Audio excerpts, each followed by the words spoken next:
ఇవ్వకుండానే సుప్రీంకోర్టు మీద ఇచ్చిన జడ్జిమెంట్ ఏదైతే ఉందో అది ఎంఆర్పిఎస్ కూడా సంబంధం లేదు జడ్జిమెంట్, అది బీజేపీకి సంబంధం లేని జడ్జిమెంట్. అది పంజాబ్ రాష్ట్రం వేసిన కేసు. అది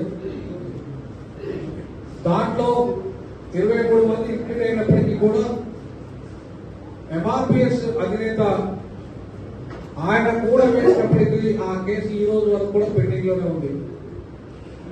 still it is pending in the supreme court. మరి ఎంఆర్పిఎస్ అధినేత పోరాట ఫలితంగానే మరి జడ్జిమెంట్ వచ్చినట్టుగా ఎట్లా చెప్పాలి, మనం ఎట్లా భావించాలి? అలాగే బీజేపీ మాత్రమే దీంట్లో ప్రధాన పాత్ర పోషించి నరేంద్ర మోడీ గారు చొరవతో మాత్రమే ఇచ్చిందంటే మరి సుప్రీంకోర్టు నరేంద్ర మోడీ గారు బీజేపీ ప్రభుత్వానికి ప్రభావితం అయిందా? అంటే ఒక ప్రభుత్వానికి ప్రభావితమయ్యే జడ్జిమెంట్ న్యాయ సంబంధంగా ఉంటుందా, లేదంటే ఆ ప్రభుత్వ ఐడియాలజీకి అనుకూలంగా ఉంటుందా?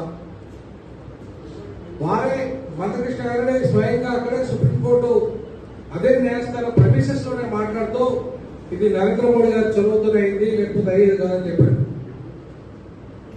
మరి జడ్జిమెంట్లన్నీ కూడా ఇలా కేంద్ర ప్రభుత్వం లేదా బీజేపీ చెప్పినట్టుగా ఇస్తే మరి న్యాయ వ్యవస్థ ఎందుకో ఈ దేశంలో? మరి న్యాయ వ్యవస్థ స్వయం ప్రతిపత్తి గురించి మాట్లాడుతున్న జడ్జిలంతా కూడా ఒకవైపు కొలీజియం సిస్టమ్ అంటే న్యాయమూర్తులే నియమించాలనే కొలీజియం సిస్టమ్ అంటే అగ్రవర్ణాలు నియమించుకోవచ్చు, రూల్ ఆఫ్ రిజర్వేషన్ అవసరం లేదు అందులో ఉన్నత న్యాయస్థానాల్లో అని చెప్పేసి మా స్వయం ప్రతిపత్తి మాకు ఉంది అని